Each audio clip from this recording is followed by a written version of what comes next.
Halo men, gimana kabarnya hari ini? Jangan lupa tersenyum ya, dan jangan lupa cuci tangan. Oke, nggak usah lama-lama lagi. Terima kasih ya sudah menonton di Melodi Cerita. Kita akan lanjutkan keseruan dari episode sebelumnya.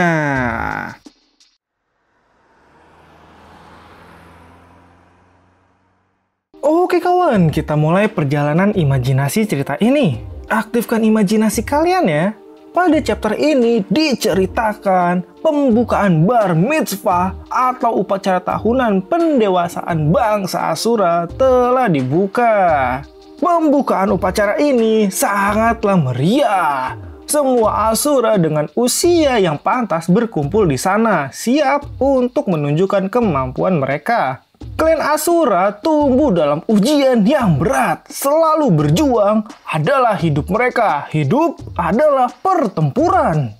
Jika lulus hari ini, mereka akan menjadi singa dan mendapatkan nama baru.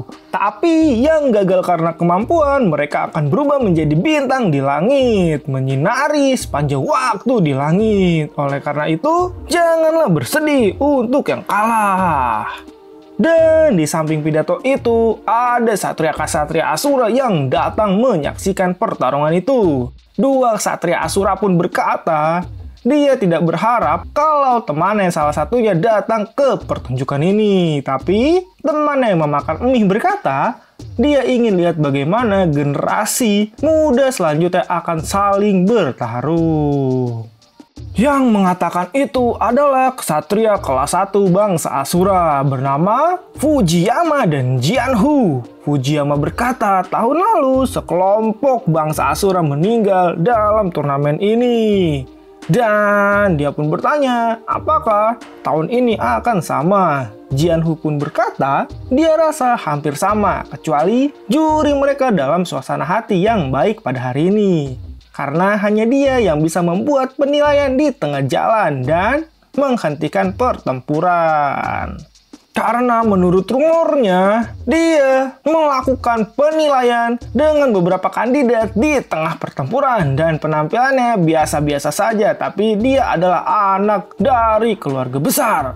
Dan penampilannya hari ini agak aneh, tampaknya sangat tidak nyaman. Dan perhatian mereka pun terarah pada Luohu.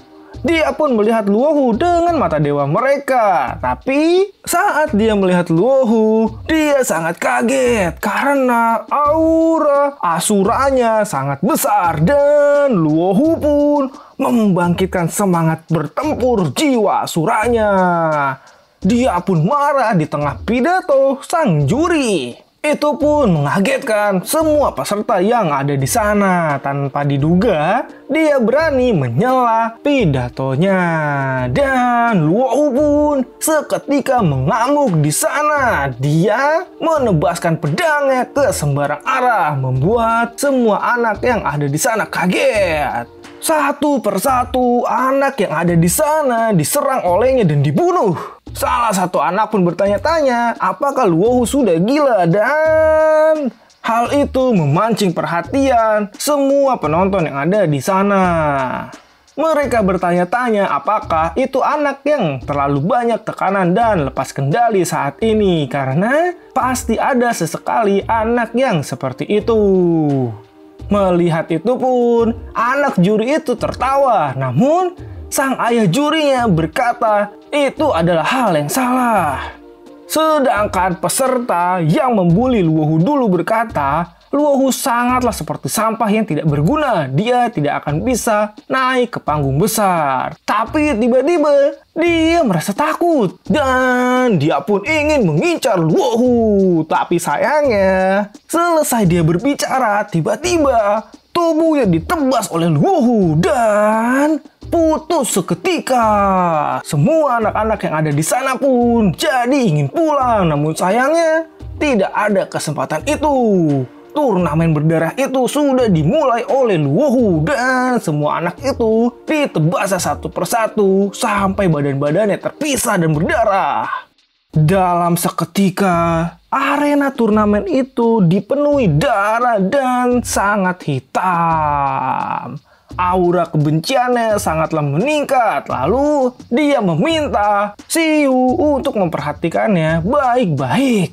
Dia sangat ingin Xiyu tahu kalau jika dia datang ke bar mitzvah, dia akan mati karena saat ini dia menghancurkan semuanya. Semua generasinya hilang, mati di tangan Luohu. Namun, para kesatria yang ada di sana pun berkata seharusnya tidak seperti ini. Mereka pun juga bertanya-tanya siapakah sebenarnya Luohu. Pisau yang digunakan Luohu sangatlah mengerikan. Dia bahkan tidak bisa melihat basis kekuatannya. Hal itu pun juga membuat juri turnamen itu berteriak, Luohu telah melakukan kejahatan. Dan dia bertanya apakah Luohu tidak mengerti aturannya. Bukan karena dia memiliki kemampuan yang hebat, bukan berarti dia bisa membunuh semuanya. Tujuan bar mitzvah tidak seperti itu. Lalu dia pun bertanya apakah Luohu menantang petarung Asura yang lebih tinggi darinya. Karena tujuan bar mitzvah sebenarnya bukan untuk menyingkirkan yang lemah. Luohu pun lalu bertanya apakah ada pejuang Asura yang berpikir Luohu bersalah karena jika ia sekarang berdiri dan tantang Luohu karena dia yakin dia akan memenangkan semua pertarungan. Hal itu pun membuat sang juri sangat kesal. Bahkan, kesatria Asura yang ada di sana pun berkata, dia menantang 1 lawan 1 para kesatria Asura. Dan jika itu sudah terjadi, tidak boleh ada yang tidak menyetujuinya. Lalu, dengan seketika salah satu kesatria Asura yang berbadan besar datang tepat di depan Luohu. Dia pun berkata sebenarnya Luohu punya bakat dan masa depan yang cerah, namun sayangnya kali ini dia akan mati di tangannya. Melihat itu Luohu pun tidak banyak bicara, dia langsung menebaskan pedangnya dari atas ke bawah membelah tubuh kesatria itu dan dia menebaskan pedangnya juga untuk menebas badannya. Dengan seketika kesatria itu langsung terbelah menjadi 4 bagian. Hal itu pun membuat sang juri kaget karena dengan 2 pisaunya dia bisa membelah kesatria Asura menjadi 4 bagian secara tiba-tiba. Kekuatan itu sangatlah menakjubkan. Luohu pun langsung menjadi buah bibir dan semua yang ada di sana bertanya-tanya sebenarnya siapakah Luohu dan dari mana dia berasal. Karena meskipun dia masih muda, kekuatannya sangatlah luar biasa.